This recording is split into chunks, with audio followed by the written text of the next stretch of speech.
Hi, welcome to this presentation on avoidance and anxiety. My name's Connie Richardson, and as it says there, I'm the founder of Carpe Diem Counselling and Coaching. So I basically offer counselling services, but my background also includes several decades of lecturing in accounting and business subjects. So I've basically seen thousands of students literally going through exams, struggling with anxiety, etc. And so this presentation is designed to look at avoidance and anxiety, particularly in the context of students and their studies.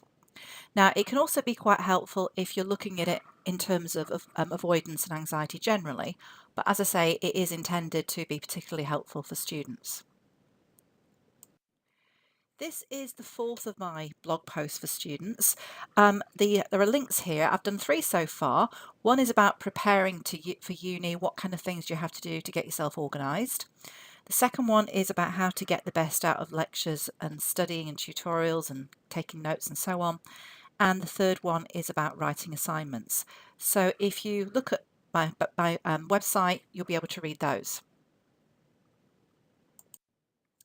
I'm also planning one on revision and exams, which will be in a couple of weeks, probably towards the end of May.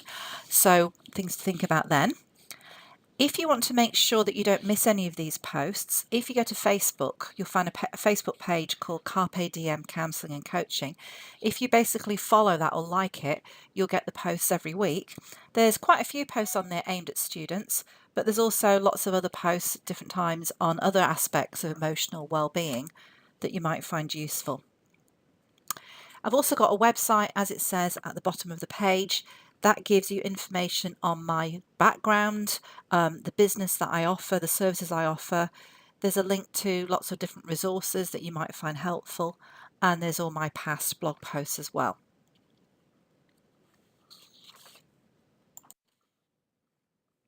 So avoidance. What kind of things would be avoidance that you might have come across or might even do? So very, very commonly, I've seen loads of students who do a test, they fail the test, maybe it's the first test of that subject they've ever done, and their reaction is not to deal with it, but to basically run away from it. By which point they stop going to class, they don't go to lectures, they basically avoid the problem, hoping the problem will go away. Second example there, not going to consultations near the exam. When I was lecturing, I would offer several free sessions where people could turn up, go through questions, get me to answer their questions, help with things. Generally, very few people actually turned up. And you might think, well, that's great. That's because everybody obviously understands it all. But in fact, when you mark the exam, you get a very different viewpoint. So again, that's a reaction about anxiety. If I don't go and ask the lecturer, they won't know that I can't do this. I don't have to think about the fact that I can't do it. Having a panic attack when it's time to do homework or assignments. You may well have experienced this when you were younger. If you have children, you may well see this with your children as well. Again, it's to do with anxiety. They don't think they can do it. It causes them to panic, to avoid doing it. Drawing up a complicated revision timetable to avoid actual revision. Now, I'm not saying don't have a revision timetable. It's actually a really good idea, but you can spend so long drawing up this very complicated, beautiful timetable that it actually stops you getting around to actually doing anything. So be aware of that.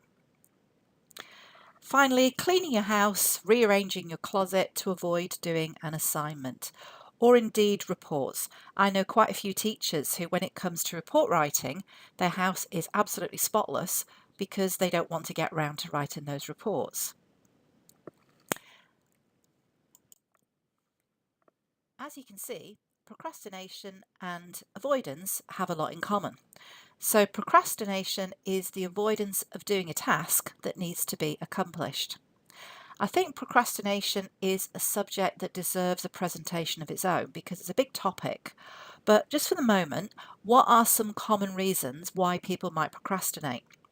So first of all, they have a low boredom or frustration tolerance. They don't want to do a boring job, so they go and do something else instead. Rebellion. Again, teenagers, don't you tell me to tidy my room, I'm not doing that. So they procrastinate as a rebellion. What we're concerned with here, though, is the link with anxiety. Sometimes procrastination is not due to anything other than fear of the task, and so you think that by avoiding the task, it will make that anxiety go away. As we'll see, that's actually not strictly true. So, avoidance and anxiety. Now, avoidance seems to keep the anxiety and its consequences out of sight. So, let's say, for example, that you are scared of accounting. By not doing accounting, it stops you thinking about the fact that you're scared of accounting, that you think you can't do it, and it keeps the consequences of the task, the discomfort, out of sight in the short term. Now, what are the consequences, the discomfort that relates to anxiety? Well, there are physical consequences.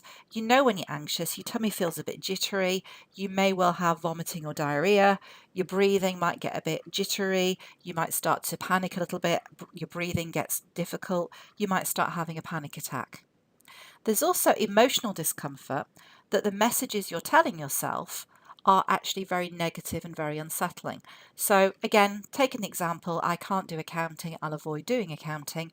The emotional message you're sending yourself: I can't do this, I'm really stupid, I shouldn't be here, people are going to find out that I'm a fraud, that I don't know what I'm talking about. And you think, wrongly, that if you don't do this, it won't make you think about all these thoughts, it won't make you experience all these consequences, and that's why we often avoid an unpleasant task. The problem is, avoiding the task makes it worse in the long term. Essentially, by avoiding something due to anxiety, it's reinforcing the message that this task actually is something to be afraid of, and that anxiety is something to be afraid of. So it might help today, but it's going to make it much harder for you in the future.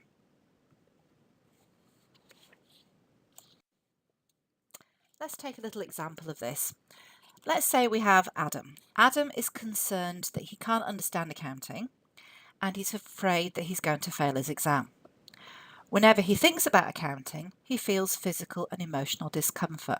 His tummy hurts, he feels a bit nauseous, he starts thinking, oh, I'm really stupid, I can't do this, I'm going to fail, I've wasted all this money, etc.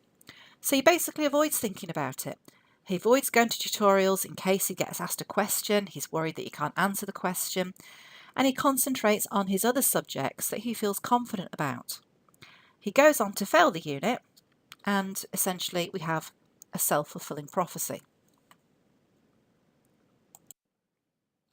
Now, this failure, which had been caused by his avoidance, it reinforces his fear of accounting. It's confirmed to him that accounting is really difficult. It also reinforces his physical symptoms and emotional discomfort. It's basically telling him he was right to feel anxious about it because it was something that deserves to be felt anxious about. It was an actual fear. The avoidance can also lead to a secondary discomfort. Not only has he failed the unit, but he now beats himself up about the fact that he's avoided the task and therefore led to the failure. I'm really stupid, I've been avoiding this, I feel bad, I shouldn't be avoiding it. Why am I not dealing with this problem? I'm just, a failure again. So it's just making things worse. What we need to be aware of is the avoidance delusion. Now, the avoidance delusion basically is this bad thinking process that is telling us that avoidance is a good idea. Actually, it's not, it's a delusion. So, what does the avoidance delusion mean? Well, essentially, when you're worried about something, you might experience panicky feelings. Because of that, you avoid the thing that is causing you anxiety. So, you're worried about accounting, you avoid thinking about accounting. The panicky feelings then go away, and so you think that by avoiding the task, you've actually removed those panicky feelings. Now, notice that this process isn't necessarily conscious. Most of us are far too sensible to actually think that we don't panic about accounting when we run away from it. But it's an unconscious process that you're not even aware of happening. But this is wrong because the panicky feelings would have gone away by themselves. Panicky feelings don't last forever. They would have gone away on their own. In the meantime, by avoiding the task, you failed your exam and confirmed to yourself that there actually was something to be afraid of. So, what's the solution to all of this? Well, it's a bit simplistic, but the solution is just do it, as Nike would say, or some other advert, feel the fear and do it anyway. It's hard, and it's so easy to say this, it's so hard to do, but we actually just have to actually get on with it and do it and realize that we can do it. Essentially, we need to tackle the emotional discomfort by doing the thing that makes us anxious. So if we're scared of accounting, we actually have to get down and do some accounting and deal with the problem that we don't understand. Now that's going to make us anxious, but the fact that we get anxious and we manage that anxiety teaches us that we realize that we can cope, and it also helps us deal with that problem that we've been avoiding. A side benefit of this is that it's going to help us in future, because having dealt with this problem, having dealt with that anxiety, having sat with the discomfort and come through, we realize that other problems in future can be managed by using those same techniques. So that's going to help us not just with this problem, but with other problems as well. So we're going to talk about how to tackle that problem, and there's a whole variety of ways that we can do this. We're going to look at a fairly simple process that you can probably try yourselves if you don't want to get professional help to deal with your anxiety. At various times before we start dealing with this and while we're dealing with it, very important that we try to calm the fight or flight response. Now, essentially, this is what happens to our bodies when we're anxious, and we go back into our primitive brain, we might call it, whereby our body is preparing us to either fight the anxiety or fight an enemy or to run away from it. There's a couple of links here on breathing techniques and grounding techniques, and at some point in future I may do some presentations specifically on those, but in the meantime, if you click on those links in the PowerPoint version of this, not the video recording version, it will take you to some advice on that. The idea of the breathing is to help us breathe slowly, to calm our brain, to get the thinking part of our brain to start working again, as opposed to the run away and hide part of our brain.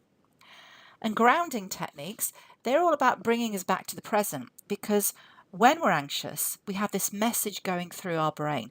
I'm going to fail this. I'm going to spend all this money. I never succeed at anything. I've really screwed up.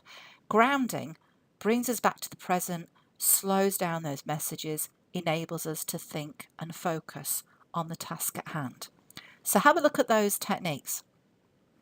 It's actually worth practicing these techniques all the time, leading up to assignments, certainly leading up to exams, because it means if you do have a bit of a panic when you're getting near to the exams or during an exam, you've practiced these techniques and you can do them, and they'll be very helpful to you. Something else to start doing and to continue to do is to start writing achievement cards. Now basically get yourself a set of index cards and write an achievement on each card. So write down things that you're good at that you can do. So you might write down, got into university, scored 80% on my French test, got 95% in maths. Whatever your achievements are, write them down, one on each card. And when you're feeling lacking in confidence and when you're feeling panicky, go back and look at those cards. It sounds very trite, it sounds very simplistic, but it actually does work. So write some of those now and then update them regularly as you achieve more things as you go through this process. So what is the process? Well, it's basically a six-step process, which I've drawn from various different theories of counselling. We're going to start off by identifying what is the thing that's worrying us and what is the worst case scenario that we're thinking about. We're going to work out what it is that we want to happen. We're going to go through several different options. We're going to pick one, break that option down into small steps, and then we're going to look at what's happened. Has it actually worked in helping us deal with that problem? So, step one, identifying the issue and the worst possible outcome. So, for example, you might be saying, I can't understand accounting, I'm going to fail the exam. You might be thinking, I don't know where to start with my assignment, I'm going to miss the deadline, I'm going to fail the unit. There's actually more to both of those than what I've just said. In both cases, the real problem is that by failing the exam, you're going to confirm your view of yourself that you're not up to the task, that you're stupid. By missing the deadline, failing your unit, again, it's not that so much that's the problem, is that you're convincing yourself that by doing so, you are actually going to be stupid, that all those negative messages you have about yourself are actually true. Step 2 is to let go of the negative outcome, work out what it is that you actually want. So if it's an accounting exam, let's say, you don't need to get the top mark in the world. You just need to know enough to pass the exam, especially if the unit that you're struggling with is not your major subject, but just something you need to do in order to move on to what you're actually really interested in. If it's an assignment, again, you don't need to get the top mark in the world. You just need to get a first draft down by, let's say, Sunday, so that you can go on to edit it and get something submitted in time. In a way here, it almost sounds like you're lowering your expectations, but if you go into an exam or an assignment convinced that you need to have the best mark ever, you need to get 100%, you need to get high distinction, you're putting so much pressure on yourself that actually makes the panic worse. So basically, decide what you actually need. You need to just pass. In the end, telling yourself that makes it easy to see that as an achievable result, and it makes it easier to deal with the anxiety and get through. Identify possible options. So if you're struggling with the subject, you could go and talk to your lecturer, ask for help. You could get a private tutor. You could pay someone to help you with your problem. You could work with a friend. You could get together, set up a study group, that kind of thing. If you're doing an assignment and you're working with a friend, obviously you need to be careful about plagiarism. You're not meant to do the same assignment, but maybe, having someone next to you, you're both working independently on your subject. When you get a bit stuck, you're having a bit of a brainstorm. That can really help. Maybe negotiate an extended deadline. If there's a good reason why you can't get your assignment done on time, speak to your lecturer. Maybe you can get a couple of extra days. That might help you to relieve the pressure a bit. Having identified some options, choose one. So to do so, think about the pros and cons of each option. So you could go and speak to your lecturer. The good side of that is it's free of charge. It won't cost you anything. The downside is they might not be available. They might be very busy. They might not have time to see you. Hopefully they are at least helpful, but another problem might be that they're actually unhelpful. They're not very nice to you when you ask for help, or maybe you don't understand them, which is what the problem is. So basically weigh up the pros and cons and decide if that's a sensible option for you. You could go and see a private tutor. Now, of course, the downside of that is it costs money, but the upside is that if they're good at their job, they can cover your course very quickly for you and you can get to grips with the subject in a very time efficient manner. I find that a lot of people that come to me for exam coaching are actually mature students because they've learned that sometimes throwing money at a problem is a good thing to do and that they can actually use money to use their time efficiently because they're richer in cash than they are in time sometimes. You could get together with a friend. That can be a useful source of support, but you and your friend may have scheduling conflicts to resolve, especially if you both have family and work commitments to work around. You could get an extension. That would give you more time, but then by getting an extension, maybe this assignment clashes with another assignment in the future, so there's a downside to that too. So basically go through the options, pick the one that you think is the best. Step 5 is to then actually break the plan into small, easy steps that you can tackle. Now, I've given two illustrations here. Let's say your option is the private tutor. You're going to pay someone to help you. So break it down into small steps. Step 1 might be contacting a tutor for information. Email them or call them to ask about what they can do to help, what their prices are, etc. Step 2, book an appointment to see them. Step 3, sit down, think about which topics you want to discuss with the tutor, what are the things that you need most help on. Step 4, go and actually see them and get some help. The reason why we break it down is because seeing all of that as one task can become quite overwhelming. That's why you're panicking. Breaking it down into small tasks, each time you do one, you get that positive reinforcement, which helps to alleviate your anxiety. If it's seeing a friend for help, step 1, contact your friend. Should we work together? Are you struggling with this assignment? How about if we do something to help each other? Step 2 might be comparing your diaries to see when you're both free. Step 3 might be fixing a time and deciding what you're going to talk about. Step 4, go and meet the friend. What you have to do, of course, is actually do these steps. Don't just break the plan into steps but not do them. You actually have to just do it. Actually take the first step, go and do something to solve this problem. Step 6 then is to review the outcome of your plan. Did it work? So did you actually learn more about accounting? Did you pass the exam, or do you feel confident that you've got a good chance of passing the exam? Did you get your assignment in? Did you get your first draft done? How are you feeling about that now? Now, it's not just the problem that you'd actually been anxious about that you need to consider, but how do you feel about the fact that you dealt with it? Hopefully, the fact that you've actually tackled that problem, that you've overcome that avoidance, that you've not let the avoidance beat you, means that you're now feeling more in control, and that's really going to help you next time you have a problem that you need to deal with. So I hope you found that helpful. Obviously, it's a starting point to the subject as opposed to a professional consultation. Please do get help if you need it. Good sources of help. Go and see your lecturer. Go and talk to other academic staff if you're struggling.